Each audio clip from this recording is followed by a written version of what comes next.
Hey Joe, I have an idea for these corners right here.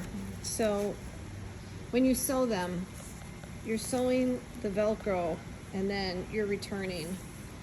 And actually this is a good corner to do because this is one where you had sewn and gone over and headed back. Now this thread, like I said, it just kind of pulls out.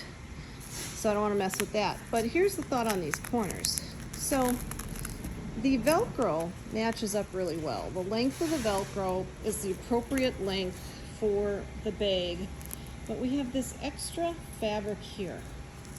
So when we close this, we get this little guy here. And if I go to tuck it in, it interferes with the Velcro and that doesn't work very well. So here's my thought. Could you sew this? When you're sewing the Velcro on, could you go ahead and sew it so that instead of having this little flap of fabric here, you actually take this fabric, fold it under, and it's hard to do with one hand here, fold it under, and then sew it like this. So what would happen is this little extra fabric, instead of hanging out beyond the Velcro, would just get folded in and then get sewn down. And then look at that nice corner that we have there, instead of having that tab sticking out.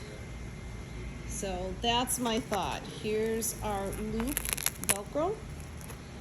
Go ahead and sew it with this tucked under. Okay, does that make sense to you? Otherwise, this thing's looking really good. We've got to get our D-rings in the right spot. Here's our little corner here without that tucked in. But again, we could take this guy and we could sew it in between. This one's stitched down, so I don't want to wreck it. But yeah, if we could do something just to sew that in, then we'd have a nice corner there. All right, thanks.